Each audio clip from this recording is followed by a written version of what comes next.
Alrighty, we have a two-car garage and we're going to build a small room within the garage.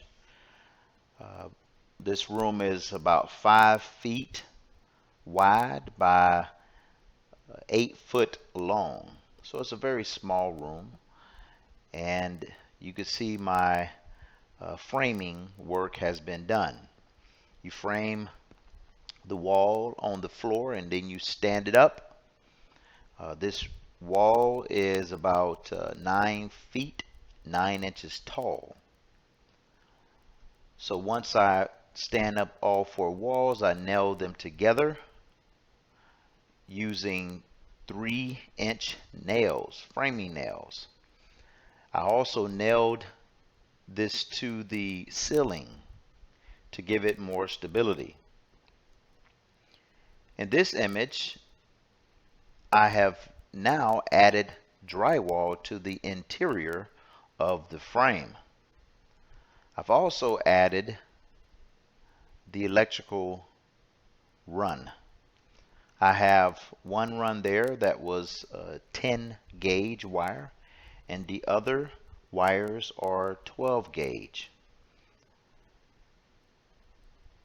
I cut all of the drywall sheets and imported them into this room and installed them with drywall screws.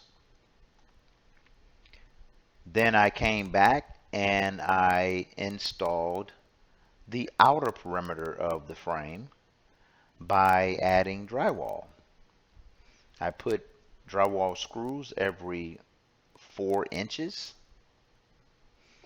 On the corners, I put the trim, which is a 10 trim, corner trim that helps to give it more stability. So I only needed 2 of those, but then on the inside corners, I placed a similar apparatus, which was half paper and half tin.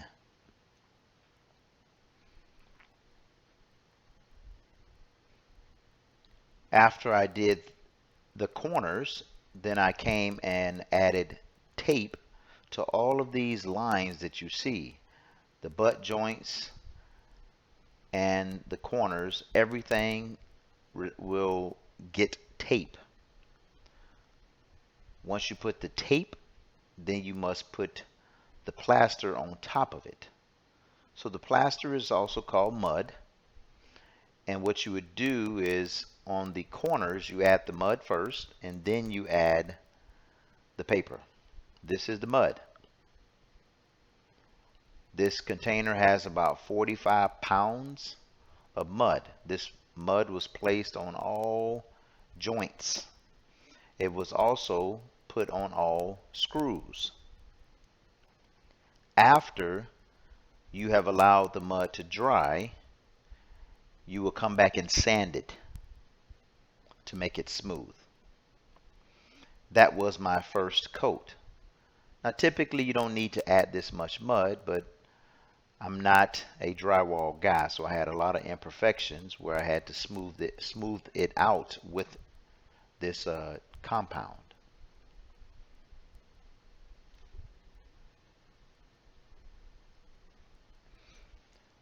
This is the next day after it's been sanded. I reapplied more compound. This amount was another 50 pounds of mud. It really made the walls very smooth, and it added a little bit of texture also. Here I have painted the outside perimeter with a grayish color. Within the home, they painted the walls gray, so we had some extra gray paint. I used this paint for the exterior of this garage room. On the inside, I added ceiling paint. I found some ceiling paint that was used in the house, and it's just a very, very white color. So I found just enough to add to the interior. Now I came back and added trim. So I used a table saw to cut all my joints at angles, and I installed all of the trim on the exterior of this wall and on the interior of the wall.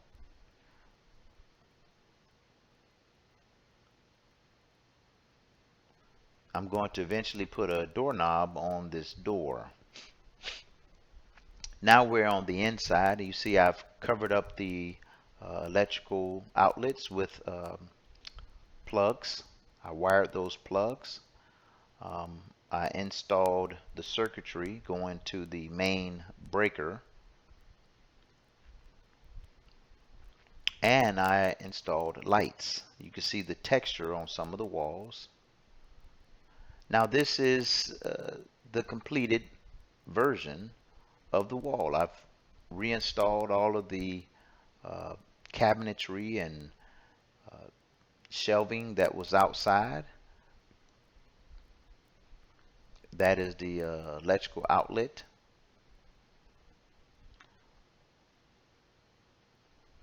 There's a doorknob added.